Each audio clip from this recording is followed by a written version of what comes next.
반전 신호를 실생활에서 확인하는 구체적인 방법. 지금까지 집값 반전 신호들을 말씀드렸습니다. 그런데 많은 분들이 이런 생각을 하실 겁니다. 신호가 있다는 것은 알겠는데 그 신호를 어디서 어떻게 확인하면 되는 건가? 이 질문이 핵심입니다. 신호를 아는 것과 실제로 확인하는 것은 다릅니다. 오늘은 집값 반전 신호를 실생활에서 확인할 수 있는 구체적인 방법들을 말씀드리겠습니다. 어렵지 않습니다. 스마트폰만 있으면 누구나 하실 수 있습니다. 첫 번째 방법은 실거래가 확인입니다. 국토교통부에서 운영하는 실거래가 공개 시스템에서 내가 사는 지역 또는 관심 있는 지역의 실거래가를 확인하실 수 있습니다.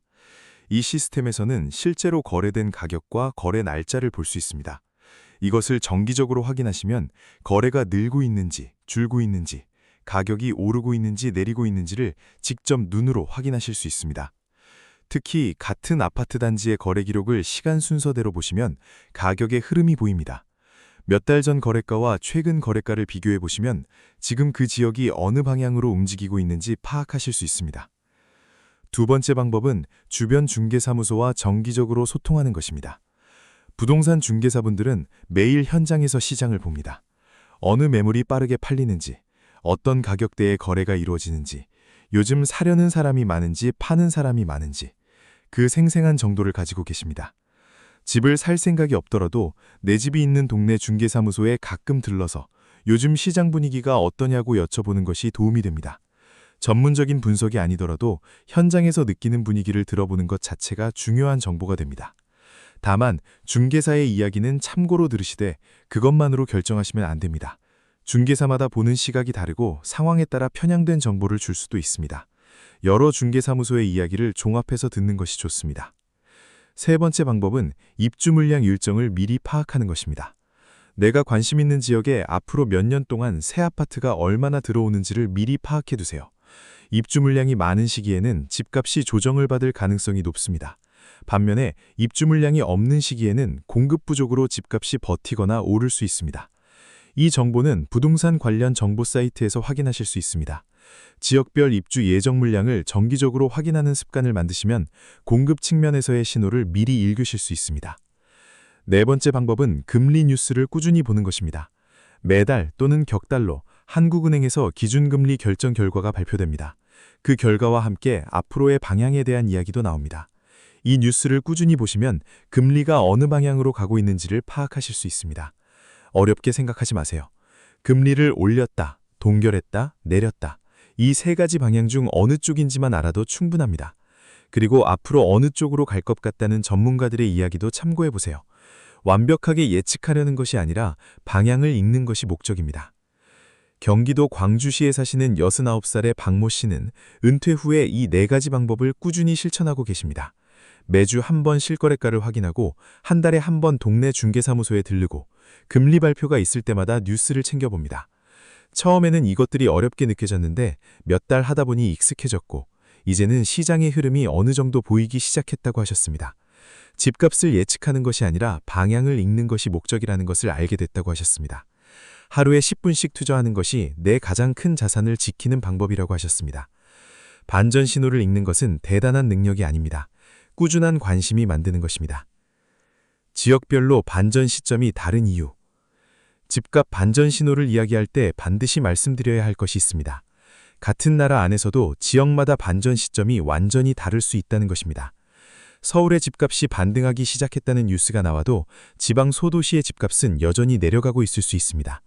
경기도 일부 지역은 오르고 있는데 다른 지역은 여전히 조정 중일 수 있습니다. 그래서 뉴스에서 전국 집값이 반등하기 시작했다는 이야기를 들어도 그것이 내 지역에 그대로 적용되지 않을 수 있습니다. 지역별로 반전 시점이 다른 이유는 각 지역의 수요와 공급 상황이 다르기 때문입니다. 서울과 수도권 주요 지역은 수요가 꾸준합니다. 직장이 있고 학군이 좋고 인프라가 갖춰져 있어서 살고 싶어하는 사람이 지속적으로 있습니다. 그래서 이 지역들은 집값이 내려가더라도 반전이 비교적 빠르게 오는 경향이 있습니다. 반면에 지방 소도시나 인구가 줄어드는 지역은 수요 자체가 없는 경우가 있습니다. 이런 지역은 금리가 내려가고 정책이 바뀌어도 반전이 오지 않는 경우가 있습니다. 사려는 사람이 없으면 어떤 신호가 와도 집값이 오르기 어렵습니다. 그래서 내 집이 있는 지역이 어떤 특성을 가지고 있는지를 먼저 파악하는 것이 중요합니다. 수요가 꾸준한 지역인지, 인구가 줄어드는 지역인지, 그 특성에 따라 반전 신호를 읽는 방식이 달라져야 합니다. 수요가 꾸준한 지역에서는 반전 신호가 보일 때 적극적으로 대응할 수 있습니다. 하지만 수요가 없는 지역에서는 반전 신호가 보인다고 해서 무조건 오르는 것이 아니기 때문에 더 신중하게 접근해야 합니다. 충남 보령시에 사시는 67살의 송모 씨는 고향 소도시에 집을 가지고 계셨습니다. 전국적으로 집값이 반등하기 시작했다는 뉴스를 보시고 기대를 하셨습니다. 그런데 그 소도시 집값은 반등하지 않았습니다. 젊은 사람들이 계속 빠져나가는 지역이었고 새로 들어오는 사람이 없었기 때문입니다. 전국 뉴스와 내 지역의 현실이 다르다는 것을 직접 경험하신 것입니다. 내 지역의 수요가 어떤지를 먼저 파악하는 것이 전국 뉴스보다 더 중요한 정보라는 것을 알게 됐다고 하셨습니다. 전국 뉴스가 아니라 내 지역의 실제 상황이 더 중요합니다. 반전 신호를 오해하면 생기는 실수들. 반전 신호를 알고 있어도 잘못 해석하면 오히려 손해를 보는 경우가 있습니다. 많은 분들이 공통적으로 하시는 실수들을 짚어드리겠습니다. 첫 번째 실수는 한 가지 신호만 보고 결정하는 것입니다. 거래량이 조금 늘었다고 해서 바로 집을 사거나 미분양이 조금 늘었다고 해서 바로 집을 파는 것은 위험합니다. 하나의 신호는 하나의 힌트일 뿐입니다. 여러 신호들이 같은 방향을 가리킬 때 그 신호의 신뢰도가 높아집니다. 거래량이 늘면서 동시에 전세가도 오르고 금리 인하 신호도 나오면 그때 상승 반전의 가능성이 높아집니다. 두 번째 실수는 반전이 즉각적으로 올 것이라고 기대하는 것입니다. 반전 신호가 나타났다고 해서 다음 날 바로 집값이 오르거나 내리는 것이 아닙니다. 반전은 시간이 걸립니다. 신호가 나타난 후에도 몇 달, 때로는 몇 분기가 지나야 실제 가격에 반영되는 경우가 많습니다. 신호를 보고 너무 급하게 결정하면 반전이 실제로 오기까지 기다리는 동안 힘들어질 수 있습니다. 세 번째 실수는 자신이 원하는 방향의 신호만 보는 것입니다. 집을 팔고 싶은 분은 오를 것이라는 신호만 보려 하고 집을 사고 싶은 분은 내릴 것이라는 신호만 보려 합니다. 그러면 반전 신호를 객관적으로 읽을 수 없습니다. 내가 원하는 결론을 지지하는 신호만 모으는 것은 정확한 판단이 아닙니다. 반전 신호를 읽을 때는 내가 원하는 결론과 반대되는 신호도 같이 봐야 합니다. 오를 것이라는 신호와 내릴 것이라는 신호를 동시에 보고 어느 쪽이 더 강한지를 판단하는 것이 올바른 방법입니다. 대구 달서구에 사시는 65살의 신모 씨는 집을 팔고 싶으셨습니다. 그래서 오를 것이라는 뉴스만 찾아보셨습니다. 오른다는 전문가의 말, 거래가 살아나고 있다는 이야기, 금리가 내려갈 것이라는 예측, 이런 것들만 보셨습니다. 그런데 실제로는 그 지역에 공급이 계속 늘어나고 있었고 인구도 줄어들고 있었습니다. 그 신호들을 외면하신 것입니다.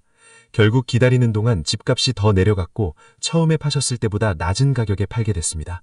보고 싶은 신호만 보는 것이 얼마나 위험한지를 직접 경험하신 것입니다. 신호는 내가 원하는 방향이 아니라 있는 그대로 읽어야 합니다. 반전 신호보다 더 중요한 것. 오늘 이야기를 마무리하면서 가장 중요한 말씀을 드리겠습니다. 집값 반전 신호를 읽는 것은 분명히 도움이 됩니다. 하지만 그것보다 더 중요한 것이 있습니다. 내 삶의 방향이 먼저입니다. 집값이 오를 것이라는 신호가 보여도 내가 지금 집을 살 여력이 없다면 사서는 안 됩니다. 집값이 더 내려갈 것이라는 신호가 보여도 내가 이 집에서 오래 안정적으로 살 계획이라면 굳이 팔 필요가 없습니다. 반전 신호는 내 결정을 보완하는 참고자료이지 내 결정을 대신하는 것이 아닙니다. 중년 이후의 부동산 결정에서 가장 많이 후회하시는 분들의 공통점이 있습니다. 시장 신호에 따라 결정했는데 그 결정이 내 삶의 방향과 맞지 않았다는 것입니다. 집값이 오를 것 같아서 대출을 많이 받아 집을 샀는데 생활이 빠듯해졌습니다. 집값이 더 내려갈 것 같아서 팔았는데 이사를 반복하면서 오히려 더 힘들었습니다. 집값 신호보다 내 삶의 신호를 먼저 읽으세요. 나는 지금 어디서 얼마나 오래 살 것인가? 내 수입과 자산으로 감당할 수 있는 범위가 어디까지인가? 노후에 이 집이 어떤 역할을 할 것인가? 이 질문들에 먼저 답하세요. 그 답이 나온 다음에 반전 신호를 참고해서 타이밍을 조절하는 것이 올바른 순서입니다. 집은 숫자가 아닙니다. 내 삶이 담기는 것입니다. 그 집에 대한 결정이 시장의 숫자에 의해서만 이루어지지 않기를 바랍니다. 내 삶의 방향과 맞는 결정, 내 형편에 맞는 결정, 그리고 전문가의 조언을 충분히 반영한 결정. 그것이 중년 이후에 가장 후회 없는 부동산 결정입니다. 오늘 이 영상에서 말씀드린 반전 신호들을 기억해 두시고 내 지역의 시장을 꾸준히 들여다보시기 바랍니다. 그 꾸준한 관심이 결정적인 순간에 흔들리지 않는 힘이 되어줄 것입니다. 부동산과 관련된 중요한 결정은 반드시 공인중개사, 세무사, 금융 전문가 등 해당 분야 전문가와 충분히 상담하신 후에 결정하시기 바랍니다. 오늘 말씀드린 내용은 집값의 일반적인 흐름을 이해하는 데 도움이 되고자 드린 이야기이며 특정 투자를 권유하는 것이 아님을 다시 한번 말씀드립니다.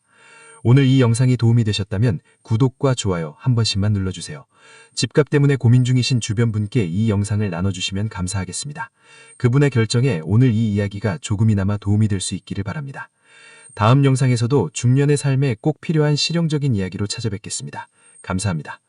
이 영상에 등장하는 모든 사례와 인물은 특정인을 지칭하지 않는 가상의 이야기임을 알려드립니다. 부동산 투자 및 거래에 관한 구체적인 결정은 반드시 전문가와 상담하시기 바랍니다.